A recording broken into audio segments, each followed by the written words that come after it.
Right, last time we finished off with Aristotle's 6 forms of government, and now we're moving on to our next section on classifications.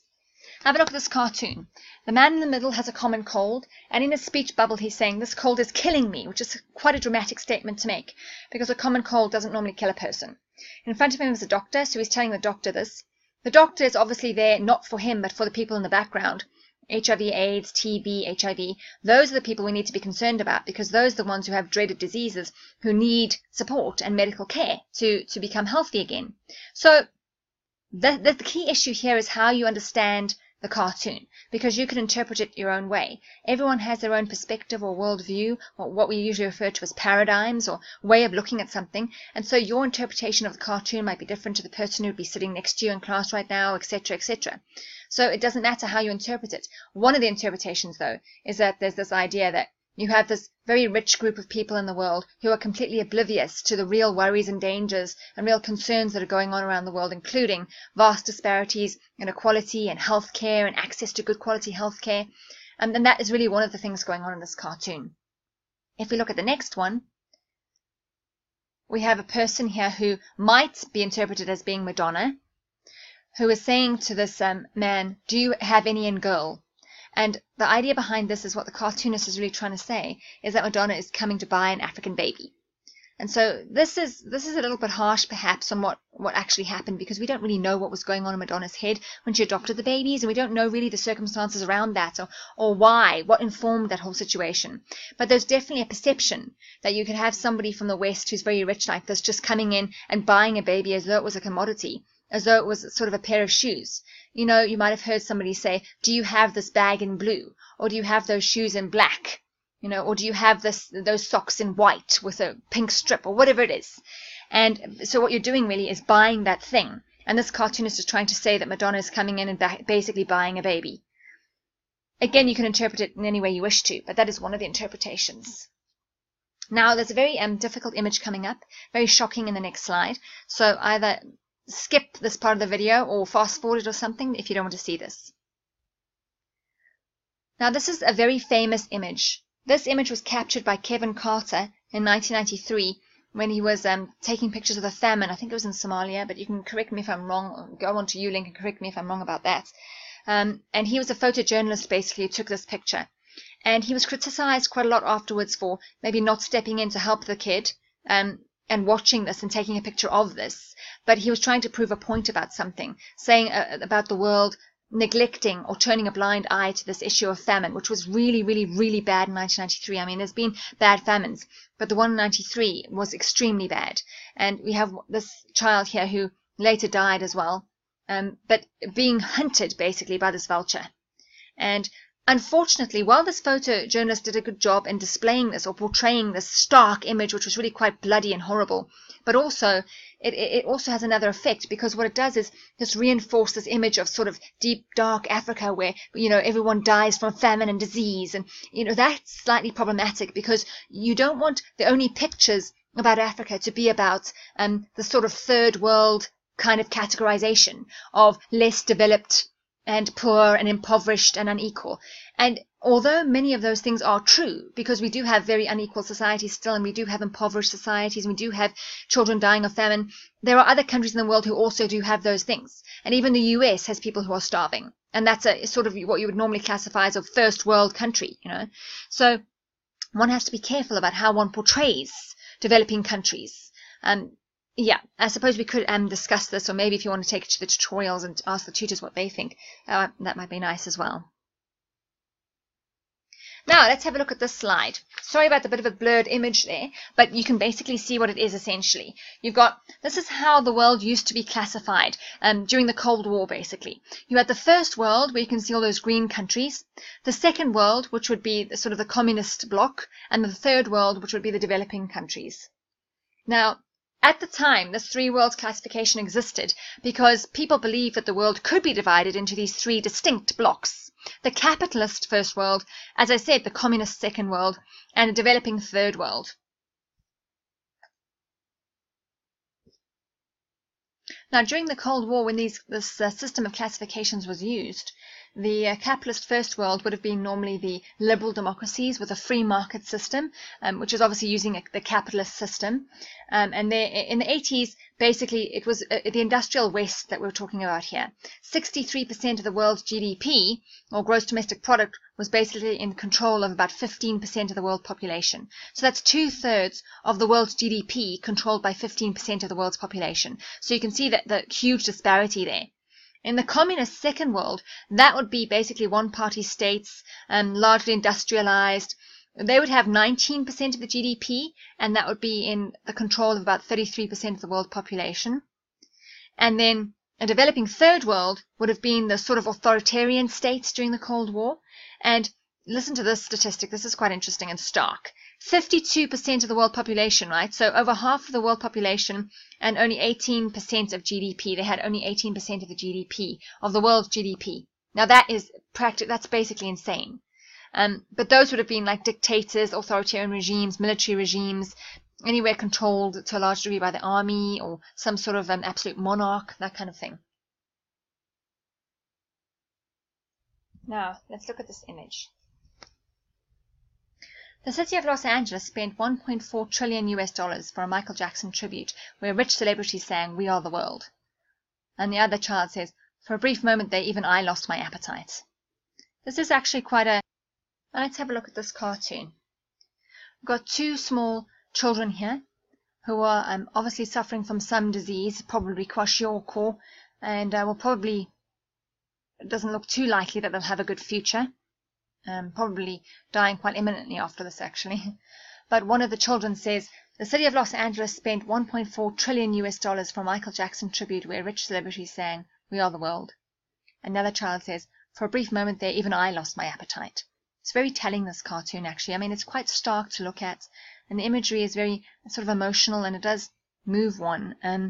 But it is important, because what they're basically saying is, it's almost ridiculous to think about this idea that you have a group of rich people coming together to sing about "We Are the World" when you have these kids who are dying of stomach-related illnesses and food security-related illnesses and poverty and inequality and all those kinds of, characteristics. It just seems to show that they're sort of out of touch with what's really happening in the world. And although it might be well intended and good, raising money and all that kind of thing and raising funds, it's also like this disconnect between this idea of euphoric getting together and doing what they can to help and the actual reality of what life is actually like. And that's sort of drawn very starkly by what this one child says here. "For a brief moment there, even I lost my appetite." I mean, $1.4 trillion for a concert where people talk about being united and, this sort of Ubuntu kind of thing. Meanwhile, the $1.4 trillion could have been put into better use, I think, providing food and making, good farms, etc., and helping to relieve famine, etc., in this specific area referred to in this cartoon. It's interesting. Anyway, look at this next one. Got a cartoon here, "Governing the Continent Unitedly, a Reality." And what they're trying to say is that they're trying to draw attention to all of the things, all of the labels that are given to the African continent. And I don't want to say just by the West, I'm saying generally. It happens to be largely by the West because they would be the ones who have a monopoly on the control of the media. And so what the world sees usually comes out of Western or at least European media. And so that's why we sort of link it to that. If they didn't have such ownership or complete monopoly and control over what's out there, then you would have sort of more of a diverse idea or opinions around how something is labeled. But in this case, they're trying to say that Africa is the following. It's basically all of the people around Africa, for a start, are the Grim Reaper. So they're symbolizing death, right? You have a warlord, you have civil war, dictatorships, disease, poverty, hunger, famine, drought, rights abuses. And that is really how Africa has been portrayed. That's what Paresh, the cartoonist, is trying to say, is that this is how Africa is portrayed or has been portrayed in the past. And I suppose it is getting a bit better now because Africa has its voice and it's trying to make itself known or heard on in the world, sort of on a global stage. And I think it is succeeding in sort of pockets. But obviously Africa is still fighting all the challenges that have come along with hundreds of years of colonialism, etc., and all that kind of stuff, which still has an impact today. And so they're always going to be seen as sort of this dark continent with these warlords, civil war, dictatorships, disease, all these labels attached to it. So it's our responsibility to show the world that we're not all of these things. Unfortunately, the reality is also that we are many of these things. And so we have to ask ourselves, why are we still like this? Why is there still hunger and massive poverty and disease and famine, etc., and droughts and rights abuses and whatever? And really confront ourselves with these and say, what can we do to fix this? So that's just one, again, interpretation of the cartoon. You can have a look at it and see how you see the cartoon. Okay, so now we need to ask ourselves, why is the three worlds typology no longer applicable? So let's just quickly remind ourselves of the three worlds typology. There it is. Capitalist first world, communist second world, developing third world. Why shouldn't we use that anymore? You know, I still hear people sometimes on the radio or on the news, sometimes talking about first world or third world, which is actually incorrect. It's wrong to refer to the first world and third world because they're so outdated in terms of the labels that they are. Why? Because, firstly, there's no second world anymore because of the fall of communism at the end of the Cold War. And even China now has aspects of democracy about its governance, especially in terms of its economic trade policies, etc. And so you don't really have communism anymore. So you can't say that there's a so-called second world. There's also a rise, it has been for a decade at least up until now, a rise of rich countries in the so-called third world, these Asian tigers and also oil producers of the Middle East. Asian tigers would be like Taiwan and Singapore and places like that. There's also entrenchment of even greater poverty in parts of sub-Saharan Africa, and so you couldn't call that group of countries third world. You would have to refer to them as something else. Why? Because third world is like saying something's third class. It's like when you're running in a race and you get the bronze, that's great, but it isn't as good as silver or gold, right, traditionally. That's our understanding of winning or being first or second. Nobody really wants to be the third person in the race because you want to be first, and nobody really wants to be second either because the first is where the glory is. And so the idea around first, second, and third world is negative because what you're implying is that you're saying that all third world countries are third class. They're not as good in terms of performance as the first world countries, for example. So it's value laden and it's derogatory and it shouldn't be used. And if you ever catch anybody saying that, I don't know, let's think of some country that we might refer to as a third world country of old. Maybe a smaller African country, perhaps, or a smaller South American country that's come through an authoritarian dictatorship or whatever. They would traditionally been referred to as third world. But it is derogatory, so stop anybody who says that in the future. And rather say, think about how you can classify them in a much better way. That's more of a positive critique than a negative, antagonistic response to classifying. Because this is definitely a negative one. You can classify countries in terms of political, social, or economic classifications, and we'll get to that a bit later on, actually. Also, economic classifications are not a good way to just classify a country. You have to have additional classifications like political and social ones that are added to the economic. The first, second, and third world classifications were strictly really economic based in terms of how they classified countries.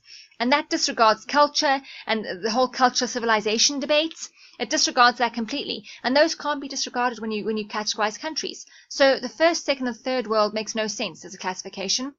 And then third world regimes are no longer uniformly authoritarian either because of the third and fourth wave of democratization that have taken place, which means that you can't classify them as authoritarian because they're not. So these are some reasons why the third world's typology is no longer applicable, and why you could actually argue that you can't use that terminology anymore. Alright, so now, if that is no longer applicable since the end of the Cold War, what kind of classifications can we use? Now, this begins our section on modern classifications. As we now understand it, since the late 1980s and the beginning of the 1990s, the three-world classification has become completely redundant and it's useless. But the world basically can't decide, in other words, there's no consensus about the criteria upon which a system should be based. So how do we classify states then? That's the key question.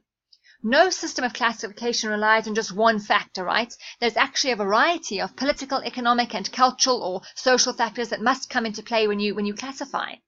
So here's just an example of some of the common criteria that you might find when trying to classify countries into certain categories or boxes. First of all, you could ask yourself, who rules? How is compliance achieved? Right, so basically what you're talking about there is it forced on society? Does society or have any say? Do the public have any say in the participation of the way the country is governed, etc.? Is government power centralized or fragmented? How is government power acquired and transferred? For example, are there elections? Are there coups? what is the balance between the state and the individual? How free is the individual to do what he or she wants, and how much control does the state have? What is the level of material development? How is economic life organized, and how stable is the regime? So again, those are some common criteria, but they're obviously not the only ones that exist. So let's start now with Haywood's classification of liberal democracies, also known as Western polyarchies.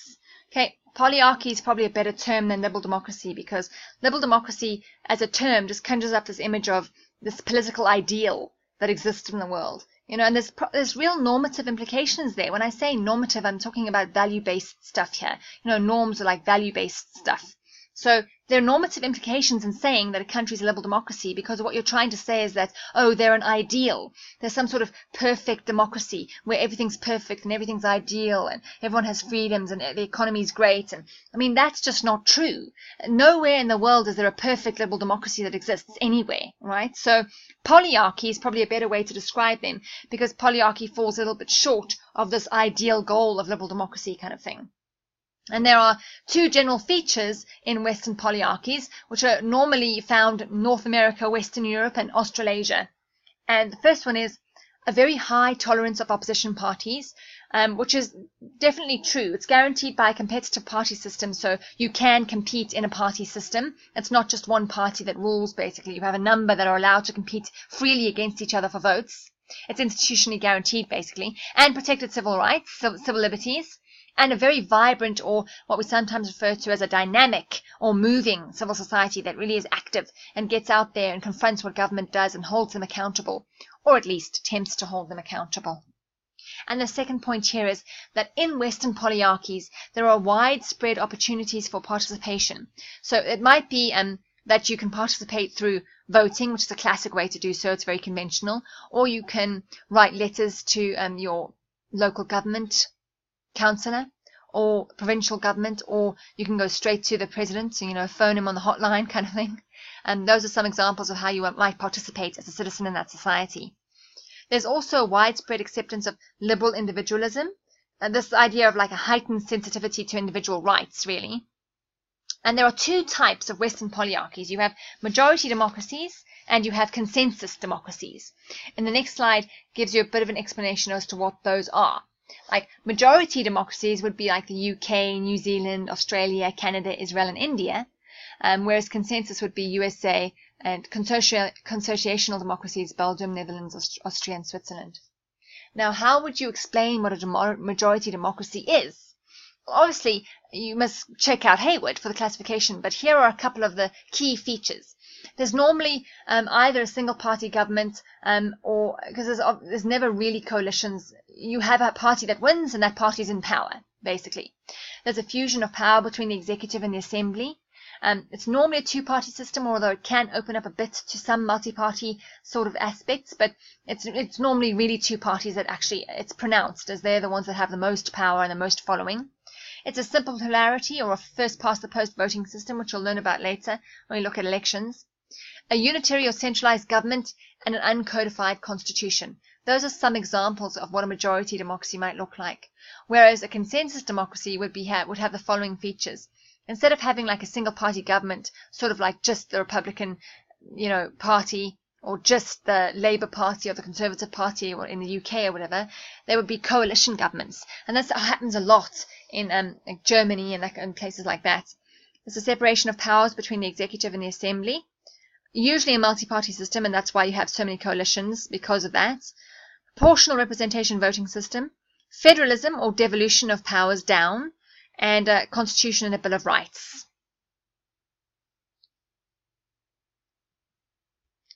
Haywood's second classification is of new democracies.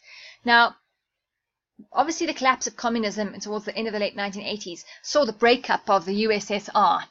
Let's just quickly show you that next slide, and we'll come back. So here you have the USSR, the former USSR, that's now been broken up since the end of the Cold War, into the Russian Federation, basically, and all these states on the outside. There's Russia. And then you have Estonia, Latvia, Lithuania, Belarus, Moldova, Ukraine, Georgia, Armenia, Azerbaijan, Uzbekistan, Turkmenistan, Tajikistan, and Kyrgyzstan. Oh, and Kazakhstan, I forgot about that as well. So this, you've got all these little ones on the outside. That's how it looks sort of now, and how it broke up after the end of the Cold War. Just want to go back a little bit here. Okay, but so they collapsed, right? Communism collapsed and the USSR broke up, as we saw on the next slide. But this didn't just mean that the heritage that they'd had for decades and decades, and perhaps longer than that, was not just discarded overnight. You know, they had transition problems, many of them. The first one was basically political and cultural consequences of communist rule. Okay, there was a big backlash here because there was no civic culture in these countries. It was lacking completely because no public had an experience of actually being participatory in their governance. They had no understanding of bargaining and consensus because the government had always told them what to do and they'd had to do it. Otherwise, you know, they had to go, it's thrown in the gulag, a sort of military prison kind of thing. So they didn't have any experience of themselves of being participatory. And so to suddenly become a new democracy overnight at the end of the Cold War, how are you supposed to be a perfect democracy when you've had decades and decades and decades of living in a way where you could never participate before? How do you suddenly know how to? How do you have the drive to? So there's no civic culture that exists, and that's a big problem in terms of trying to transition here for these sort of young democracies. And then economic or central planning had to move to a laissez-faire sort of free trade policy, which is also a big problem because they hadn't had that before. So it's not just going to be some sort of easy thing to do. It was very tricky to try and work out how to move to this free trade system after having central planning. And then weakness of state power was another key problem, because you had re-emergence of ethnic and nationalist tendencies that weren't there before because they were squashed by the communist government or the communist regime in power. Now the communist regime's gone and you don't have that authoritarian sort of thing squashing these tensions. It meant that you had a re-emergence of these ethnic and nationalist tendencies, and that's why you had so many conflicts like the Bosnian conflict and the Kosovo conflict, etc. But it is interesting, nevertheless, to say that in 1973, only 45 countries were actually electoral democracies. But by 2003, you had 63%, which is basically 70% of the world's population, had some kind of feature of liberal democracy. So there was definitely this idea that democracy was the best form of government to aim towards. And now, of course, the key debate is democracy the best kind of government, and how should we adapt our democracy or indigenize it to fit us the best? So anyway, that's a whole debate that we'll talk about in democracy, basically. But it's just interesting here to look at the tensions that exist here. And remember that not only do you have these young countries that are formerly communist becoming democratic, facing all these challenges and transition problems, but they're also trying to do this in this tension of globalization and rapid internal change. So very tricky, very difficult, and sometimes very heated, and just not easy at all. Have a look at this YouTube video down here as well. It's just talking about the death of Yugoslavia and the breaking up of Yugoslavia, etc. Now, the third of Hayward's classifications is East Asian regimes, classic ones being South Korea and Taiwan, etc. This is a picture of Hong Kong, by the way. It's really quite beautiful, actually. All right, so what's interesting about East Asian regimes is that they have very specific sets of distinct Asian values that really inculcate society.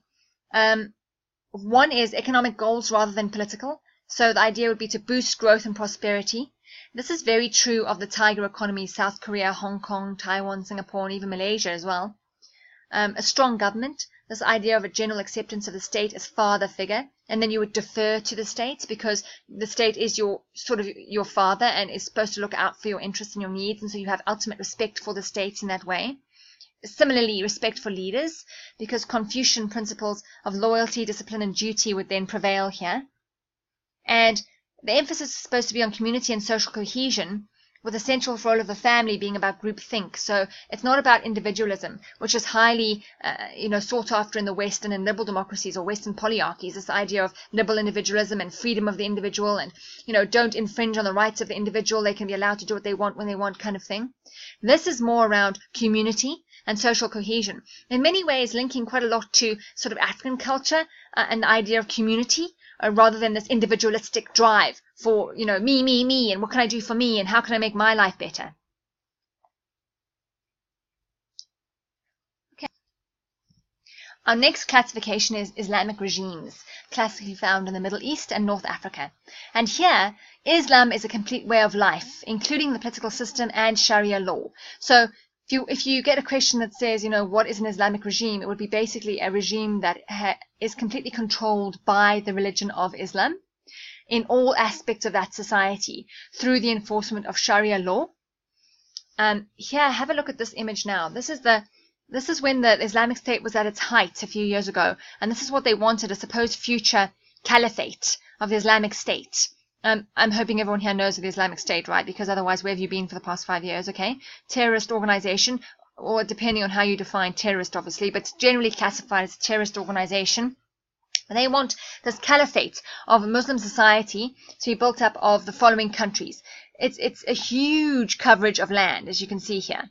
And that's what they wanted. And if they had succeeded in achieving this, then you would have had all of this land here being basically controlled by Sharia law.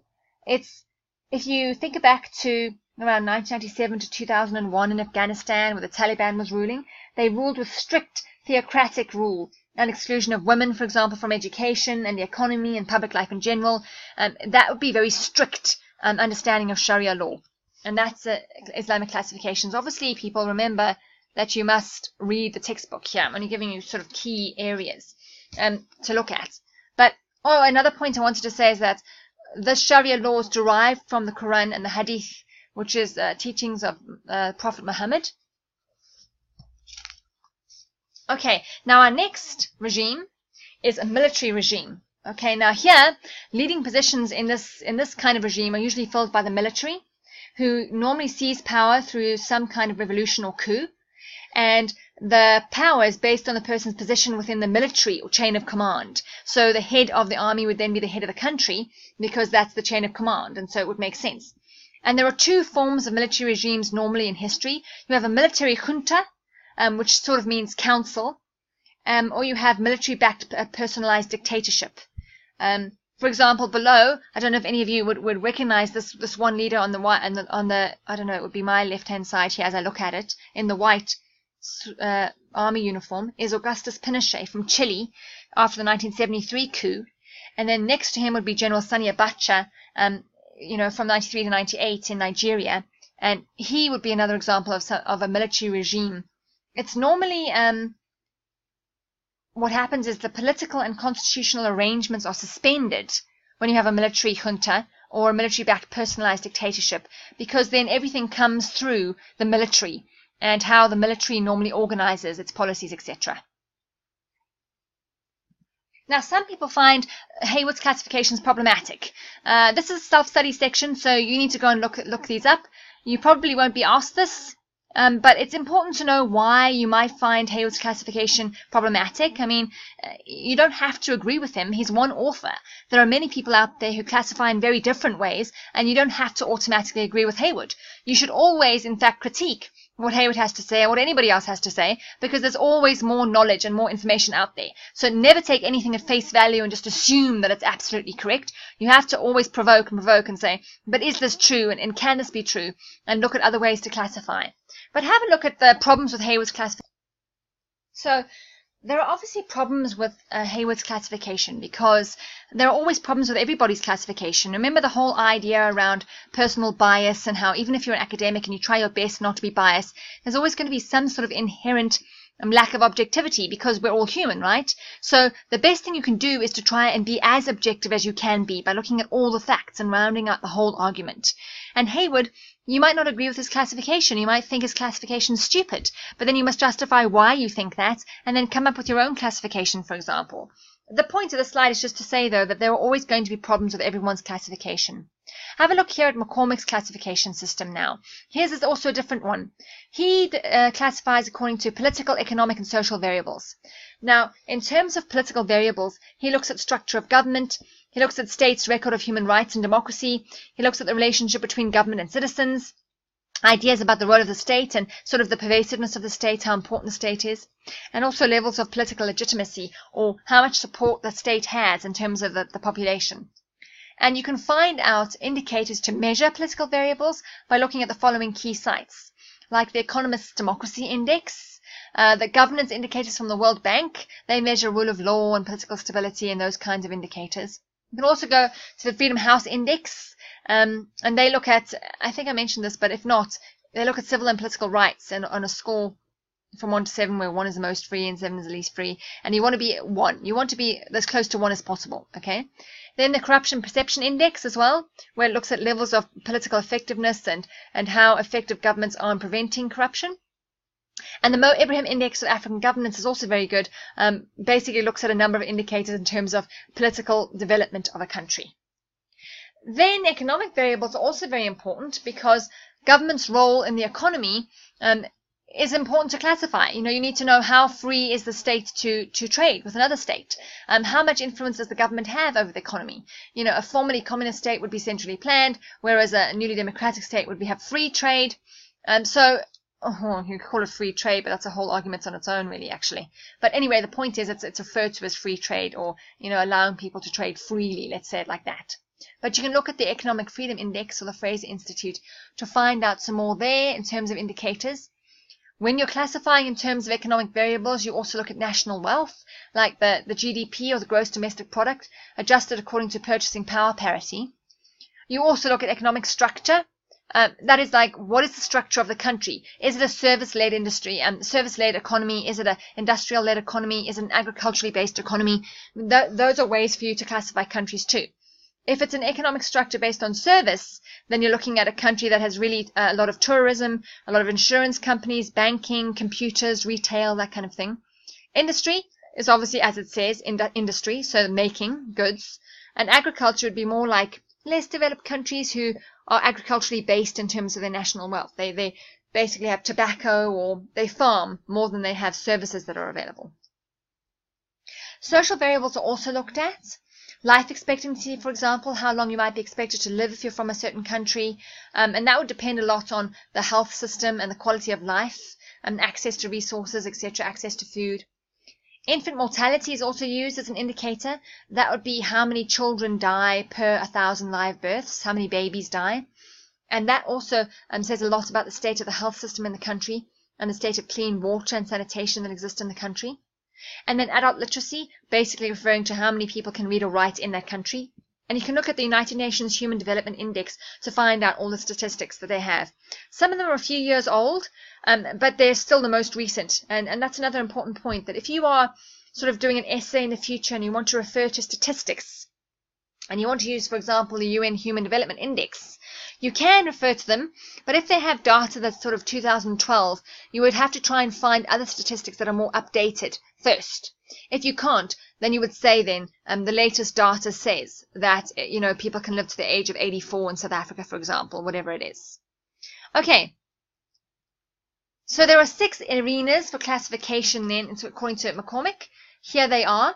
Liberal democracies, communist, post-communist countries, new democracies, less developed states, Islamic states, marginal states. I think McCormick is on Newlink, so let me know if you can't find it. Okay, next week we're talking about democracy and legitimacy, and that's going to be quite fun, I think.